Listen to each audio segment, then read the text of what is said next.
Сәлеметсіздер ме? Мен Ғали Томирис Ақшиман мектебінің 6-шы сынып оқушысы. Жобамның тақырыбы «Көненің көзі жәдігер». Жетекшісі тарих пәнінің мұғалімі Галиев Нұржаусын Мұратұлы. Жобаның мақсаты көненің көзі саналатын жәдігерлерді зерттеу, жәдігерлер арқылы ұлттық тарих пен мәдениетті тану, жастарды отансүйгіштікке, тарихи мұраға құрметпен қарауға баулу. Жобаның өзектілігі көненің көзі саналған жәдігерлерді жаңаша зерделеп, олардың тәрбиелік, мәдени және ғылыми маңызын ашып көрсету. Жәдігер халықтың тарихынан, тұрмыс тіршілігінен, дүниетанымы мен мәдениетінен хабар беретін асыл мұра. Жәдігерлер арқылы біз ежелгі қазақ қоғамының тұрмысын, салт-дәстүрін танимыз, халқымыздың мәдениет деңгейін білеміз. Ғасырлар бойы құпия сақталып келген тарихи сырдың ашылуына ат салысып жүргендердің бірі Ақшиман ауылының тумасы Нұрбек Балтабекұлы Жұмаділов. Туған жердің тарихи құпиясына деген қызығушылықтың арқасында көнеден қалған құнды жәдігерлер жинаумен айналысуда. Бүгінде оның жеке мұражайында 18-20 ғасырларда қолданылған 480-нен астам көне бұйымдар сақтаулы тұр. Нұрбек Балтабекұлы тарихи жәдігерлерді жинауды 1992 жылдан бастады. Кейбір жәдігерлерге қомақты ақша ұсынып сатып алғысы келгендері де болды. Бірақ ұлт мұрасын ақшаға сатуға оның ар-намысы барған жоқ. Содан бері көптеген жебен ұштары мен ат әбзелдерінің қалдықтары табылды. Патша үкіметінің тұсында атақты генерал-губернаторлар пайдаланған әтірдің шыны құтылары мен Кузнецов копестің фарфор ыдысының сынығы табылған болатын. Сыртында 1887 жылы жасалғаны және Суров деген адамға сыйға берілгендігі жазылыпты.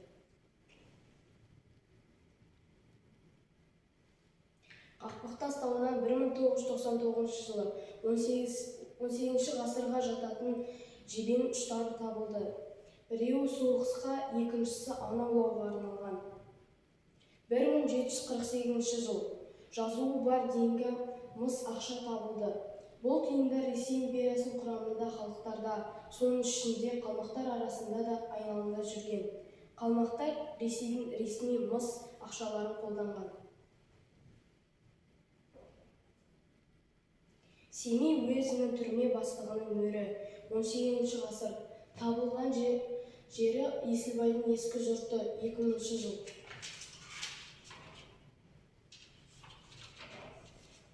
Тапанша оқтарын 2016 жылы Ақсай маңынан тапты. Қазақ қыздарының әбдіре жабатын құлыптары. Оларды Есілбайдың ескі жұртынан кездестірді. Мұндай заттар әрине сол кездегі қазақ аруының бейнесін көзге елестетеді. Зерттеу барысында көненің көзі жәдігер ұғымының мәні ашылып, оның қазақ халқының тарихы мен мәдениетінде алатын ерекше орны айқындалды. Осылайша, көненің көзі жәдігер өткен мен бүгінді жалғаушы алтын көпір, халық руханиятының баға жетпес қазынасы екені ғылыми тұрғыда тұжырымдалды. Келесі кезекті Нұрбек Балтабекұлының алынған сұхбатқа береміз. Сәлеметсіздер ме? Мен Ғали Томирис. Бүгін ауыл өлкетанушы Нұрбек Балтабекұлынан сұхбат аламыз. Қашаннан бастап осы жәдігерлерді жинай бастадыңыз?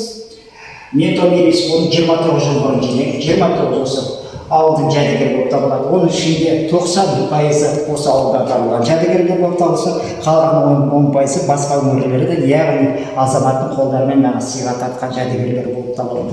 Бұл негізі жәдігерлер 18-19 ғасырдың аяғы болып табылады.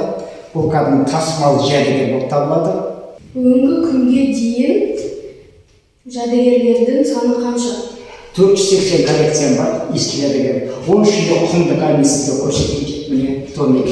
Бұл жебенің ұшы реставрация жасалған. Бұның жебенің ұшы сақталған, қола мен мекті бірге араластырып, солай соғылған. Міне бұл 7-8 ғасыр. Сақ дәуіріндегі жебен ұшы болып табылады. Нұрбек ағай, сіз жәдігерлерді тапқаннан кейін кіммен жұмыс жасайсыз? Мына жәдігерлердің бәрі анализден өтілген. Анализден өтілген кезде мен тікелей ПГУ-ның директоры, өлкетану музейінің директоры, академик Берс Виктор Карлович деген археолог отыр. Сол кісіге WhatsApp арқылы тапқан дүниелерін апарып біз кабинетін анализ жасаймыз. Ол кісі маған шыныларға 17, 18, 19, 20 ғасырдың жартысына дейін маған бөліп берген. Мына жерде тұрған жәдігерлер ретімен тұр.